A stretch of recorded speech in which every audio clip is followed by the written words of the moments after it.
So what I want to do this afternoon is talk about the myths surrounding a plant-based diet, because there's so many myths floating around and they prevent people from really taking reins of their health and taking control.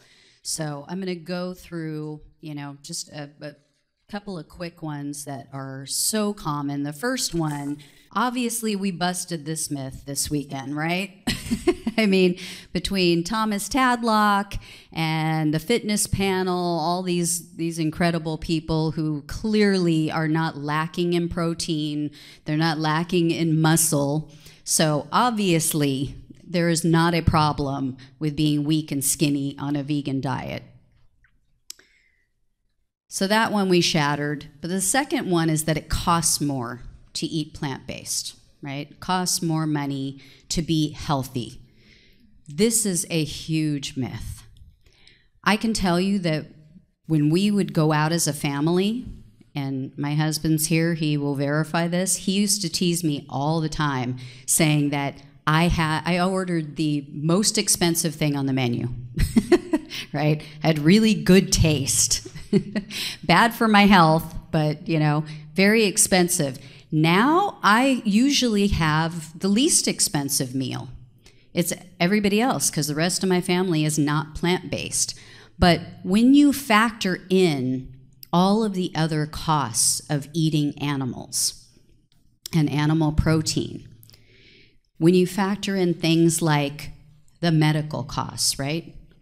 The doctor's visits, all the co-pays that you're making, the health insurance, when you factor in the procedures, all the co-pays from that, on top of the worry, right? Because money is money, and yeah, it's important, but really, when you talk about how much stress it puts on you, how much stress it puts on your family.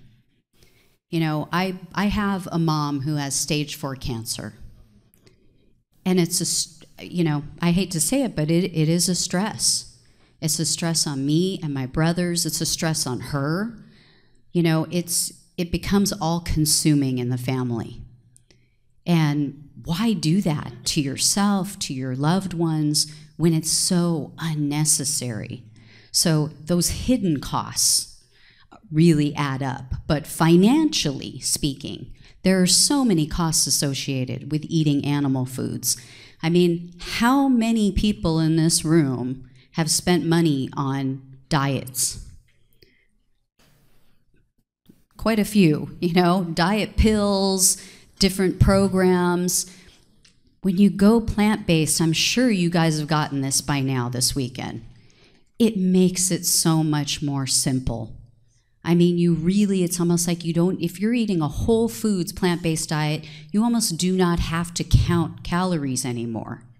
You just eat healthy, right? And within limits. I mean, you don't want to eat 24 hours a day, 7 days a week, but you almost could if you're eating whole foods. It's when you get into the processed stuff.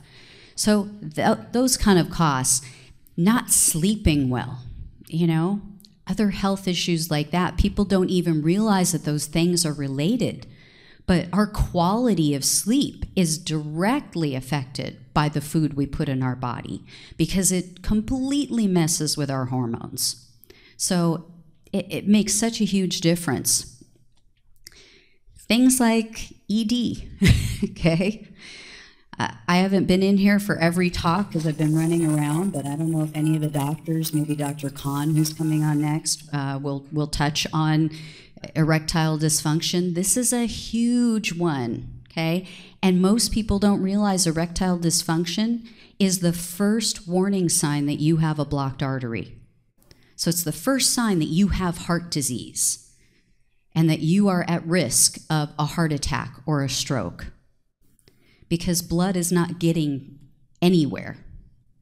And that's an early warning sign, so you want to watch out. So, how much stress does that put on a relationship? How bad does that make a man feel for something that is so easily reversible, so quickly reversible by switching to a plant-based diet? And then there is Time. What is the cost of time with our loved ones? You know, growing older, being able to see your children grow up, to see your grandchildren grow up, to see them graduate from high school. You know, I look at my mom, and I have a niece and nephew that are little, and I don't know that she's going to see any of that. And it could change. It could be changed. And people need to know this, right? So that's why I'm doing this conference, because this is so important. And people need to know there is help. There are things you can do. We have so much control. And I'm going to explain that in this segment of the conference, how we have that control, how we literally scientifically have control over our health destiny.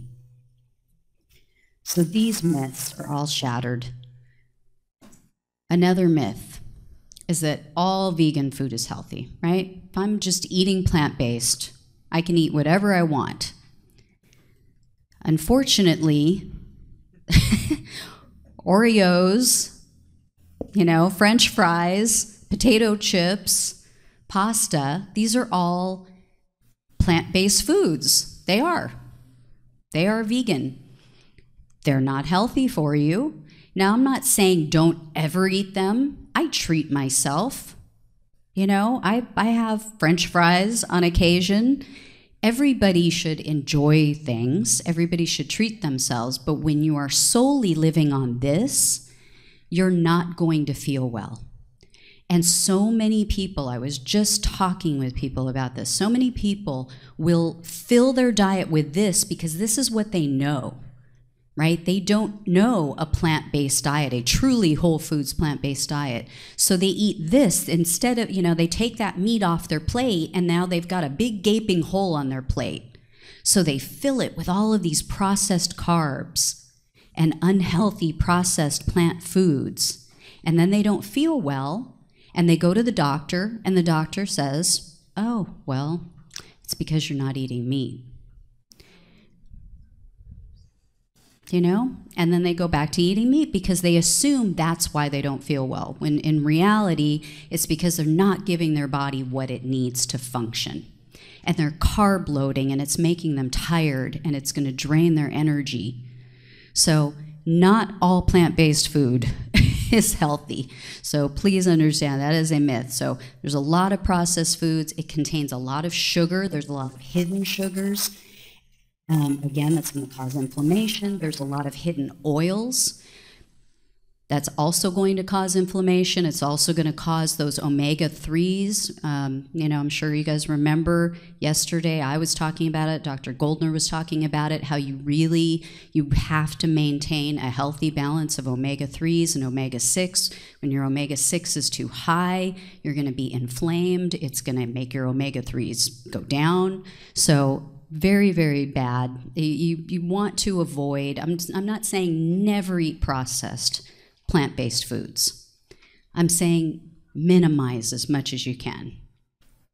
Right? There's tons of chemicals, and most importantly, they lack nutrients. So it's not just what you take out of your diet that's important, it's what you put in its place. Right? We can't just remove, we also have to add. Our bodies need things. I crack up when people say, but you know, does food really affect our health? And I say, well, what happens if you don't eat? Like if you went 5 days without eating, what would happen? Does everybody know? You die. Yeah, food's kind of important. We kind of need it. You know, it's just common sense. Myth number 4. This is a huge one with plant-based food, okay? Soy is dangerous. We should never eat soy. I'm shattering this myth, okay? And I'm going to explain why. A lot of the studies that have been done on mice, okay? There is some crossover with mice, with rats. They do a lot of studies on them to see what's safe for us, what's not safe for us.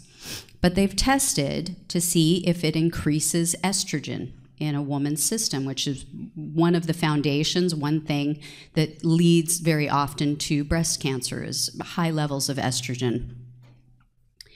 The problem is they don't explain that there's two types of estrogen receptors in our body. So remember, I was explaining yesterday that our receptors on our cells, it's kind of like a lock and a key, right? So the cell is the lock, and whatever goes into that cell is like the key. So we have two of those types of receptors. The phytoestrogens, which is what you find in soy, they actually bind to a different receptor than other types of, carcinogens and the things that actually cause cancer. So they bind to the beta receptors, and they actually reduce cancer. So in the mice, they're binding to a completely different receptor, and they actually are causing a cancer. But in humans, we have this beta receptor, totally different from the mice. So you're looking at apples and oranges. So in human studies, and this is not just one study, okay, we have all kinds of evidence on top of actual studies that have been done. But in human studies, it's actually increased survival, and it lowers your recurrence rate. Now, we also know that some of the longest-lived populations on the planet eat soy every single day. Okay, has everybody heard of the blue zones? Okay, if you haven't heard of the blue zones, I highly recommend you get the book, The Blue Zones, by Dan Buettner.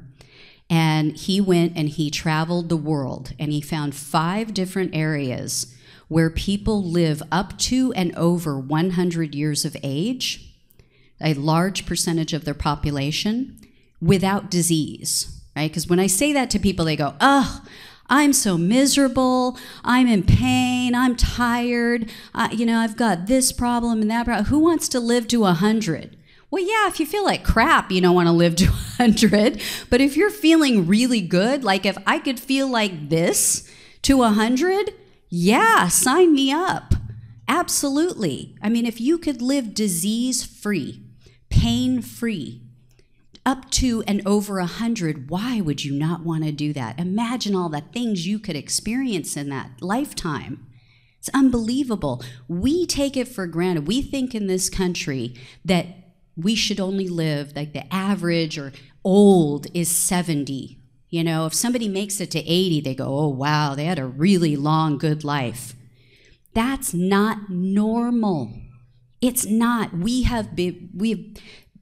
believe it's normal. We've been brainwashed to believe that this is normal, but it's not.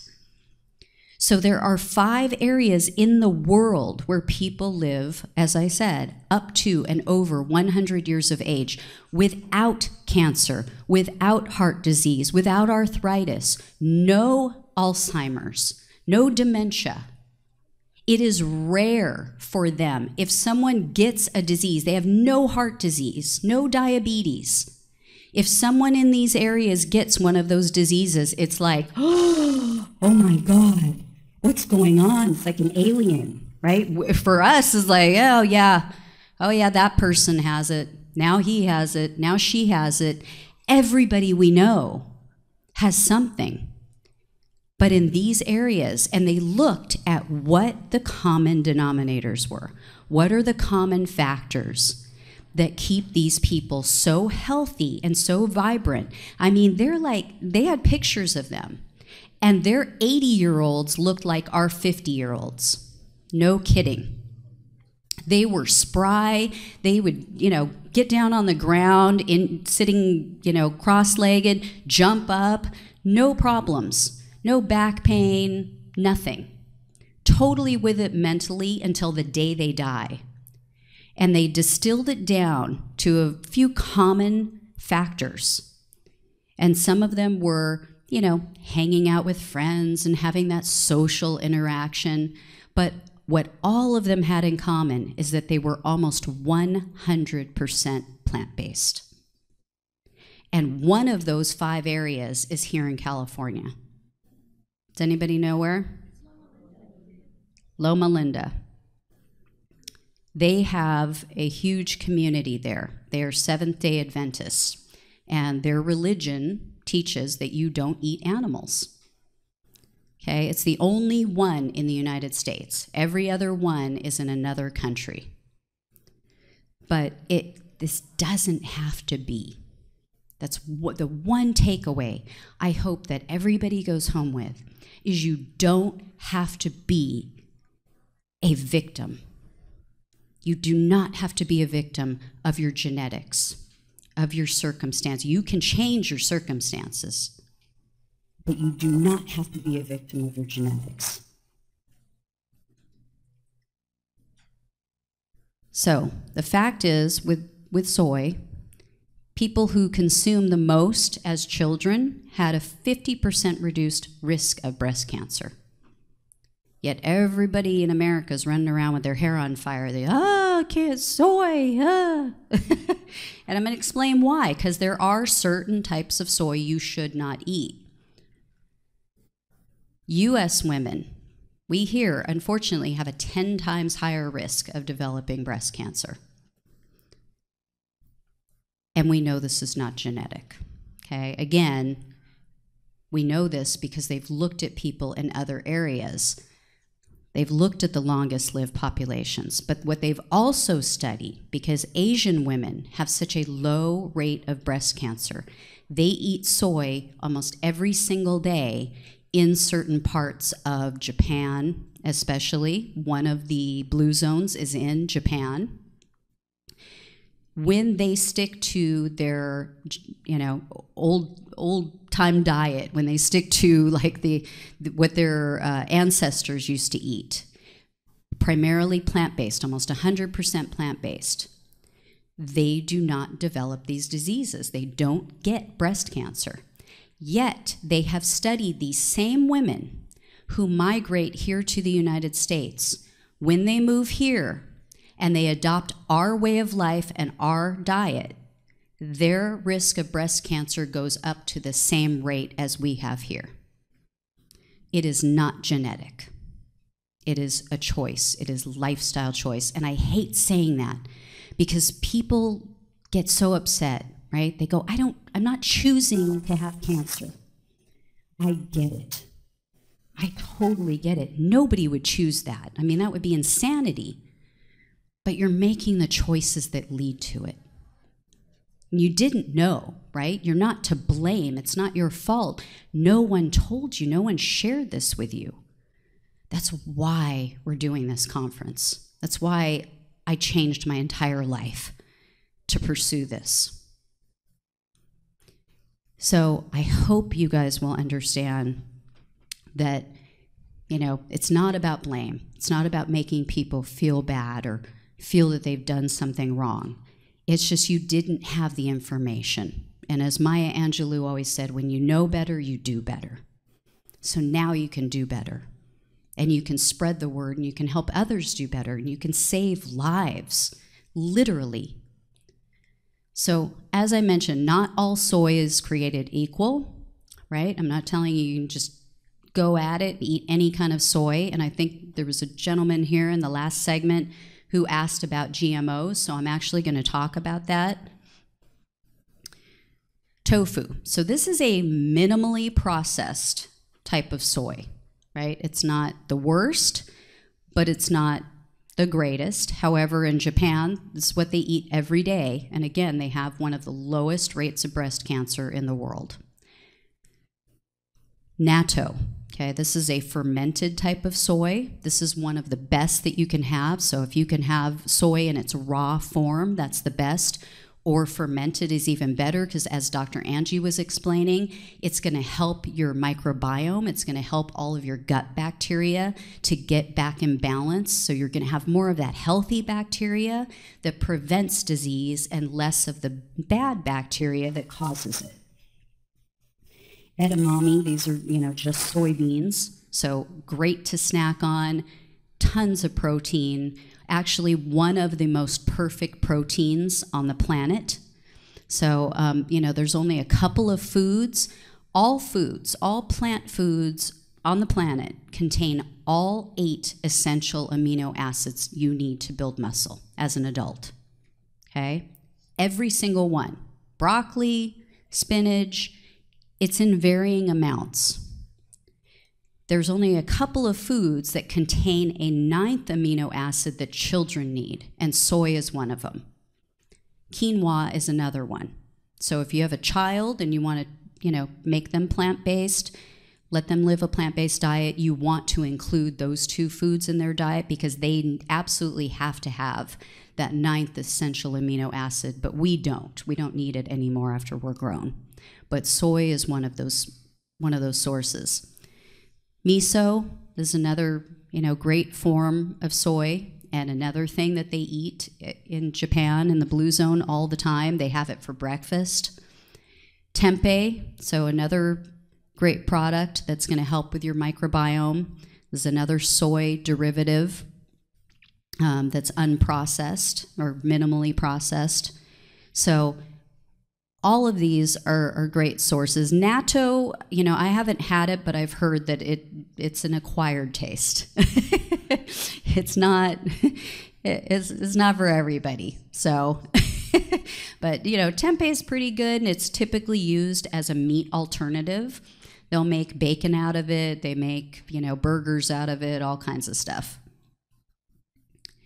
So soy protein isolates. This is an ingredient you're going to see in a lot of things. You're going to see this in a lot of different products, if you're doing meat replacements. Here's why this is dangerous, potentially, okay? The way they extract it, the isolates, is they use a chemical called hexane. This is a neurotoxin, so that means that it is literally toxic to your brain. It's going to cause cancer. So there are trace amounts that they find often in the processing of these soy protein isolates. Now, not all the time, but often they will find them. The problem really is that we have no long-term studies. There have been no long-term studies done on these soy protein isolates and the hexane specifically to see, what kind of damage it's going to do. And the FDA has set no limits. There is no upper limit. So a manufacturer could make a product with soy protein isolates and have tons of hexane left, and there's nothing to stop them. So you do really want to be careful in that regard. So you want to go with organic soy when you are going to eat it. And you can also look on a site called cornucopia.org. They do all kinds of studies, and they'll list different products you can search for and find out which ones have the highest amount of hexane. GMOs. Okay, so how many people here know what a GMO is? So quite a few. So for the people who don't know, GMO is a genetically modified organism. And I think I said this yesterday, but I love when people say, well, I don't eat soy, I avoid soy. If you're eating animals, you're eating soy, because that's what they're fed. They are fed entirely GMO grain, soy and corn, okay? They do it because it's cheaper. Now, these are the effects of GMOs. So the one thing that I will say, Dr. Angie may not have known about this study, but this is the long-term study that was done on GMOs. It was a 2-year study done by Dr. Seralini. You can go and look up all of the information at gmoseralini.org. But there are pictures. The problem is, yes, they did the short-term study here in the United States. He's from France. So in the United States, they did that short-term study, and they supposedly found no issues, right? No side effects from consuming GMOs. 1 week, I believe it was, after their study ended, in Dr. Seralini's study, so theirs was, I believe, like 2 months. 2 months and a week into his study, the rats started developing tumors like this. So if they had just kept it going a little bit longer, they would know that this is what consuming GMO corn and soy does. Now the problem is our food is laced with this stuff. If you are eating packaged foods, you are getting a lot of these, unless you're getting organic or at least non-GMO. And there is a distinction, okay? So non-GMO just means that it wasn't genetically modified. Organic means that it wasn't genetically modified and it's not supposed to have any pesticides that were used on it. So 2 different things. So ideally, organic is the best, you know, but non-GMO is a safe bet. So you can go there, you can read all the studies. They have tried to take this man down. They have gone after him. They've tried to discredit him. And actually, he won a lawsuit about a year ago. They tried to defame him and, you know, discredit his study, and he actually prevailed in court.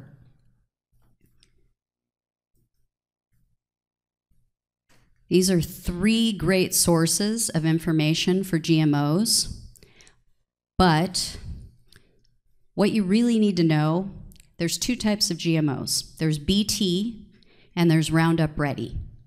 So Roundup Ready means that the plant can withstand massive amounts of pesticide. Okay, so it's basically, it's the way that the the companies like Monsanto and you know, what are some of the other ones? Dow Chemicals. It's the way they designed the market so that they could sell more of their pesticides. Really, you know, they create the problem and then they give you the solution. Hey, you got a problem? Oh, here. I've got a solution for that problem. So now I've just created a whole market that needs my services or needs my product. So the Roundup Ready crops means that they can take just massive amounts and spray and spray and spray on these crops, and it won't kill the plant. It'll kill the bugs, but it won't kill the plant. Okay? They don't know what that does to us. Well, actually, they say they don't. But if you read Altered Dreams and Twisted Truth, you will find that Stephen Drucker, he's an attorney, he actually sued the FDA. And in his discovery, he found, I believe it was hundreds of thousands of documents that they hid from the public. And he puts them all in that book, showing that they dismissed their findings, that they completely hid them from the public about how dangerous these GMOs are, and the pesticide, you know, the actual key ingredient in the Roundup, which is glyphosate. The other type of GMO seed it's what they call BT. Now, BT is potentially even worse because the chemical is actually in the seed. It's built into the seed. So the toxin is in the plant itself. So when a bug bites into the plant, its stomach breaks apart. Now, what do you think is happening to us when we eat that plant? Right? So people talk about leaky gut, you know, intestinal permeability. Gee, I wonder where that came from. Why do we have holes in that epithelial lining? I don't know. It's a big mystery. If it's breaking apart the bug's gut. So they claim that this is all safe. We know it's not, right? Like right here in California right now, there's actually a lawsuit going on where they're trying to get the pesticide. They're trying to get Roundup. They're trying to make it a law that they have to list that it causes cancer on the label. And they're, you know, of course, they're fighting it in court, the maker of Roundup, Monsanto. So very, very dangerous. So you do want to avoid genetically modified corn and soy. There's all different types of crops, so those are just the two major ones. Almost 100% of the crops in the United States are GMO, but it goes, I mean, beets, apples, pretty much almost everything nowadays, you know, they've genetically modified it. And understand, there's a lot of people out there who are going to say, oh, we've been genetically modifying things for years, right? Or genetically engineering. That's another term for it. Yes, we have. We've been splicing things together. We've been making bigger potatoes or more red apples. We've been genetically changing things and making them better. This is a whole new animal. This is actually putting different species together. They're actually putting bacterias into the plants. So this is totally different. So don't let anybody fool you into thinking that it's all a conspiracy theory, because it's just talking points. But number 5, of course, people think they have to eat all organic, right?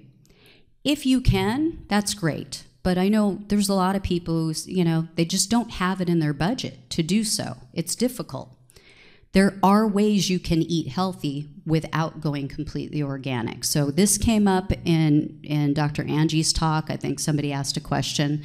So how do you know, right? How do you know which apple is genetically modified when you go to the store? Look on the label. Every fruit and vegetable has the little label, and it's got a barcode on it. If it starts with a 3 or a 4, it was conventionally grown, okay? So it probably has some sort of pesticide. It's not genetically modified, but it has been sprayed with some sort of pesticide. It wasn't raised organically. If it has a 9, absolutely the best, right? So if it starts off with a 9, it's organic, it's non-GMO, it should have been raised with no chemicals. Or at least that's what they're claiming. If the barcode starts with an 8, avoid it at all costs. That is the GMO produce. So again, it could be the BT kind that actually has something built in that's going to create holes in your gut lining, or it could have just been sprayed with tons and tons of chemicals. Now, if you cannot afford all organic, or you just don't have enough of it near you. You know, there are people who are living in food deserts and have issues, and they just can't get organic produce. Here's what else you can do, and this did come up. So Dr. Angie was talking about the dirty dozen. These are the produce that have the most pesticide on them. And then the clean 15, which are the ones who have the least amount of produce and are non-GMO. So if you go to ewg.org, every single year they test all the produce and they rate them. And so they have the list of the dirty dozen, the ones that you want to absolutely, you must buy it organic, or you're putting yourself in harm's way, you're putting yourself at risk. The clean 15 are the ones that even if you don't buy organic, it's a little safer. It does have a lower pesticide level, so it's a little bit better. So that's, you know, a couple ways, but you know, unfortunately they're not here today, but yesterday we had Imperfect Produce here. Did anybody go by their booth? Yeah, they're awesome. So it's like Farm Fresh to you, but what Imperfect Produce is they get the produce that the grocery stores can't use. So, and it's not because anything's wrong with it, it's just either misshapen or maybe the color's a little off. So it's, you know, the grocery stores reject it, right? They want pretty produce. They want to attract and appeal to your eye. So they get stuff that's just a little off in color, a little off in shape, and then they can sell it because it normally would be discarded. It would be thrown away. I mean, it's such a waste when we have so many people in the world starving. So they take this produce and then they sell it to you and they deliver it directly to your home. And you can get even organic produce like this. And honestly, it is the same, if not cheaper in price than what you get at the grocery store. So there's really no reason for it. And when you're eating plant-based, you are going to go through produce. You know, you're going to go through it faster. A lot of your plate, the majority of your plate is going to be fruits and vegetables, or it should be. So, you know, instead of going to the grocery store every 3 days because stuff is going to go bad, you can do something like this. You can do imperfect produce, farm fresh to you, and it literally is just delivered to your door. And unlike a co-op, because that's what a lot of people think it is, a co-op is where you're, you know, part of a group and they just deliver whatever they have, whatever crops they raised, that's what you get. So you end up with, you know, rutabaga, all these things that like nobody ever eats is like garnish on your plate. But with this, you can actually, with Farm Fresh to You or Imperfect Produce, you pick what you want. So you get an email with a list of everything that they've raised and everything you have to pick from, and then you literally choose what you want in your box that week or every other week or once a month, however often you need it. It's really, really convenient. I absolutely love it. I don't know how I lived without it before. So really great services. Okay. Myth number 6. This is the biggest one, and again, this is why we're here this weekend. This is what I need everybody to understand. We are not victims of our genetics. People think that genetics are more important than diet. We have totally been brainwashed into believing that if we have a family member with heart disease or with cancer or diabetes, I mean, how often have you heard someone say, well, you know, my dad had diabetes, so everybody just resigns themselves to accept that this is the way it's supposed to be. This is the new normal. It's not normal. Please remember this, guys. Every single thing you put in your mouth is going to do one of two things. It's going to either promote disease or prevent disease. There's no gray area in this. Absolutely none. There's no neutral foods. You're moving in one direction or another every single time you put a bite of food in your mouth. So we're just going to shatter this myth because epigenetics is the bomb. Okay? My next book is going to be about epigenetics because I am in love with this subject. It gives us back control. I am such a control freak. That's, I think, why I love epigenetics so much. Because it has proven scientifically, because I'm not one of these people, woo-woo, and, you know, we're going to put incense in the air and cure cancer. No, I need proof. I want scientific proof. You show me the evidence. You show me people that have been cured, and then you show me how. I don't want to just hear your theory. I want to know exactly how. So epigenetics proves that we are not victims of our DNA. Whether or not we get enough sleep. Not just whether or not we get enough sleep, but the specific hours in which we sleep determines whether or not we will have a disease. Okay? Shift workers, people who work nights, are more prone to every type of disease because the hours from 10 p.m. to 2 a.m. are absolutely, completely crucial. If you are sleeping 10 hours a day, but during the day, you're missing those 4 most important hours in which your hormones start pumping out and repairing your DNA and changing your system. People who work shift, you know, night shift, they are more prone to cancer, more prone to heart disease.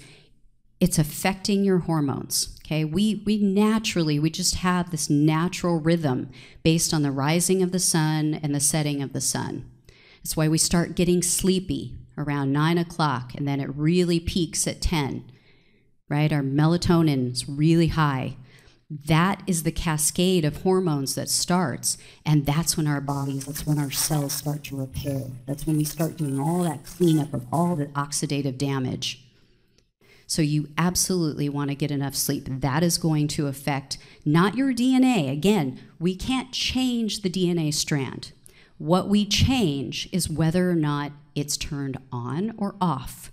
So think of it like lights in your house, right? Everybody, I'm assuming, has lights in their house that's in this room, right? You all got dressed and you don't have mismatched socks, so I'm assuming you have lights.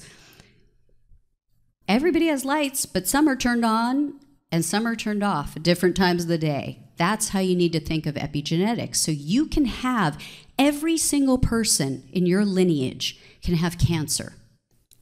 But your lifestyle choices can either turn those cancer genes on or turn them off. And those are your choices. Our dental health. People have no idea how much our dental health is related to diseases. We have a microbiome in our mouth, just like in our gut. And it's so intertwined with the diseases that we get. Also, whether or not we have fillings. If you have mercury fillings, you want to go to a biological dentist and have them removed yesterday. Not a traditional dentist, because that will place you at more risk, right? When it gets airborne, you're going to breathe it in, you will become very sick.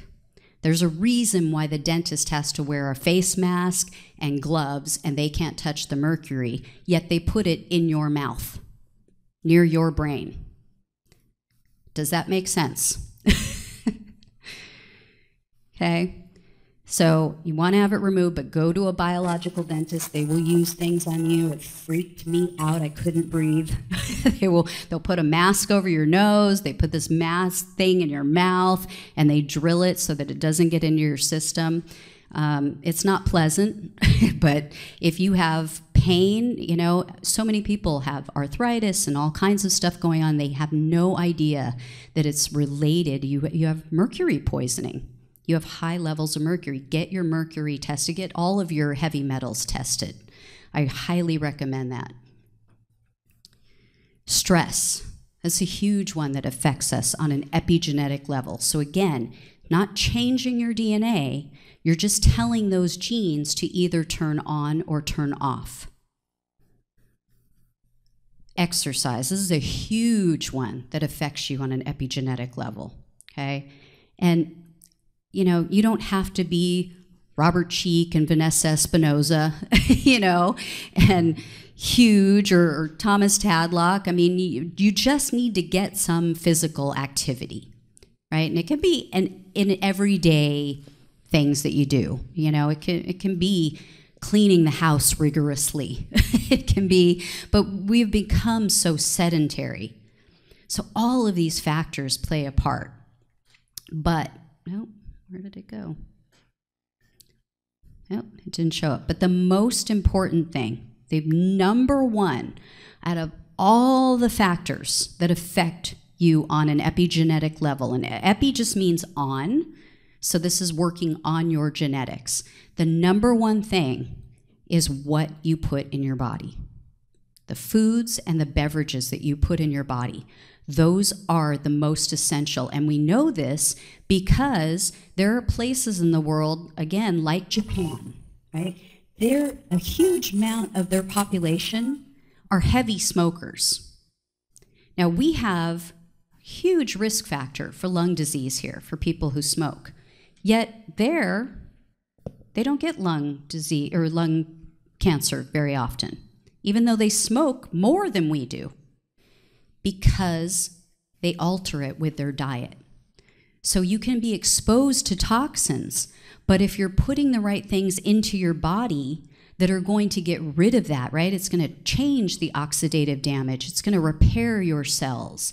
It's going to cause those certain pathways like Dr. Goldner was talking about. It's going to send everything down a different pathway, right? Like if you're driving and all of a sudden you take a wrong turn, you end up in a really bad neighborhood in the middle of the night, you know, you're in like Compton at midnight and you're by yourself, you know, you're like a sitting duck. But you could take a different path. You make the right turn and you're in Pleasantville, you know? So it's the same way. Every choice we make is taking us down a different path or taking ourselves down a different path. So again, every bite you take is either preventing or promoting disease.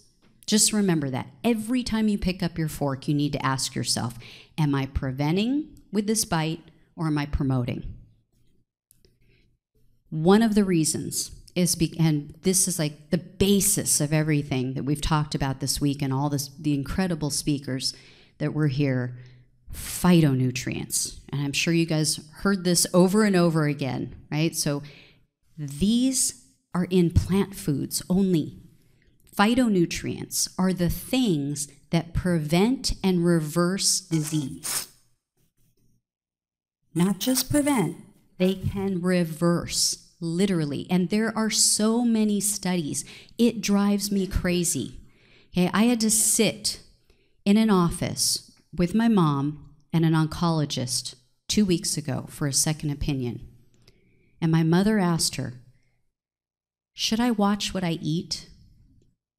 And she said, no, you can eat whatever you want.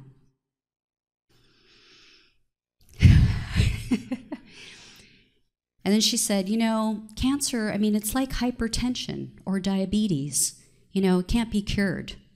At that point, I literally face-palmed. Okay, she's closer to me than you are. And I literally I know I was rude. I was eye-rolling like crazy. I mean, I felt like my eyes were going to roll out the back of my head. Knowing that I had this conference coming up in 2 weeks, knowing about the incredible doctors, Dr. Khan, who's going to take the stage in just like an hour, how many patients he has cured heart disease of, that is so reversible, almost 100% preventable with a plant-based diet. Knowing all this, and I'm listening to this doctor commit malpractice, telling my mother that dairy is okay. She said, what about my ice cream at night? Oh, yeah. Her answer was, well, you know, you already have cancer. So let's throw gasoline on the fire. It's unbelievable. I had lunch with Dr. Sadeghi, and I was telling her the story, and I said, this is malpractice. And she said, you're right. It is. It's sickening. So, but we need to help each other. We need to tell each other, you know, and people may not listen to you the first time, the second time. But like I said yesterday, you need to be the role model. You need to show them. You need to do it the right way. Right? Follow the advice, follow the guides, everything that you got this weekend so that you look your best, that you feel your best, so that people can't ignore it anymore, that they look at you and they go, what are you doing? You look incredible. I want that. How did you do that? Because that's how we're going to change hearts and minds. It's not going to be by preaching. It's going to be by showing. It's going to be by showing people what they can have and making them want it too. So phytonutrients are in plant foods. They are not in animal foods. These substances prevent and reverse disease. Chlorophyll, you're going to find in your leafy greens. They get it from the sun. You will not find chlorophyll in animal foods. Does not exist. Okay, chlorophyll actually protects the plants from the sun so that it doesn't burn up, so it doesn't fry. Okay, it does the same thing for us. I know people who have gone on vacation and never used sunscreen, were out for like hours, but because they were juicing the whole time, they got no sunburn. Everybody else with them got burnt. It's amazing. Fiber. I know a lot of the presenters talk to you guys about fiber. Fiber is like, you know, magnesium is an unsung hero in my book. Fiber is the other one. Fiber is the be-all, end-all. People have no idea how important it is to have fiber. Not, you know, everybody go, oh yeah, for bowel movements. No. We're not just talking about gross stuff. It's disease prevention. When we eat fiber, it changes our gut bacteria.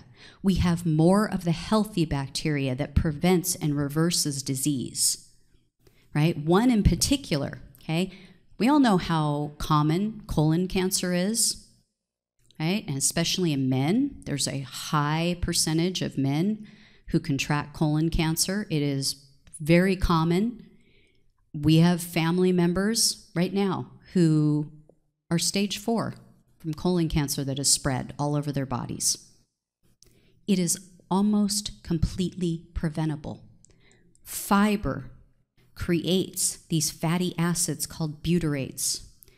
When you have more butyrates, you are less prone. You are almost, never going to get colon cancer. So the people who have the highest rates of butyrates in their gut bacteria are far, far less likely to have cancer. Now, we know this, and we know that not only does it help, you can change within weeks. We know this because there was a study done, right? So scientists wanted to look at people who were genetically similar, right? They didn't want anybody poking holes in their study and saying, well, it's genetics. These people are different than those people. So what they did was they took 2 groups of men. They took a group of African American men who were eating pretty much the standard American diet. Then they took another group of men from rural Africa. So they had the same genetic makeup. They swapped their diets, okay? The rural African men were eating almost 100% plant-based diet. They had no polyps. Their colons were completely clean. They had no biomarkers in their bloodstream for potential cancer. The African American men had all kinds of precancerous polyps in their colon. They had biomarkers showing that they were very high risk for cancer. They didn't feel well. They were overweight. Within 3 weeks, they completely swapped just by switching diets. So the rural African men started to develop polyps. Their biomarkers started to go up for cancer. Complete opposite happened for the African American men. Their precancerous polyps actually began to shrink. Some vanished completely. All of their cancer biomarkers disappeared. 3 weeks, right? This isn't magic. This is science. This is fact.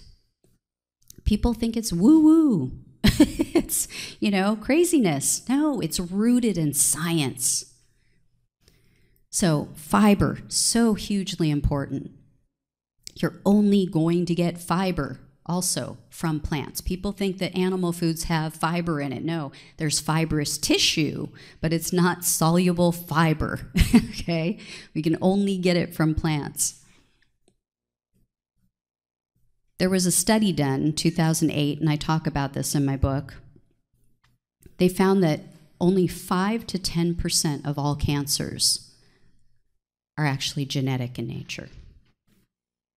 That means up to 95% of the time, we can prevent and reverse cancer. Okay, and you can find this, it's on PubMed. So everybody look to your left. Everybody look to your right. Okay. If you were looking at women, 1 out of 3 of the women that you just looked at will be diagnosed with cancer.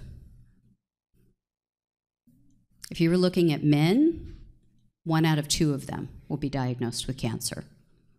And a huge percentage will sadly lose that fight. Those are just the statistics. But up to 95% are preventable. So we can do something about this. It's not inevitable. So that's why I tell people, take control. Do not allow yourself to fall into this victimhood. right? And if you won't do it for you, do it for your children, or do it for your grandchildren, or your spouse, or anyone you love. Do it for your parents. Because when you have a disease, it affects everybody else in the family. It really does. So even if you don't care about yourself, care enough about them to not put that stress, to put that strain, to put that heartache on them. And I think probably this says it best. I'm not a product of my circumstances. I'm a product of my decisions. And obviously Stephen Covey wasn't talking about health, but it really is universal, right? Every choice we make. So, I typically end my talks with this. This is another one of my favorite sayings. And I don't know who the author was. I don't know who originally said it. But they said, intellectuals solve problems, but geniuses prevent them. So I'm asking each one of you to be a genius. For you, for your children, for your spouse, for everyone you love, be a genius. So, thank you guys. I don't know if the next presenter is here. He is here. Okay.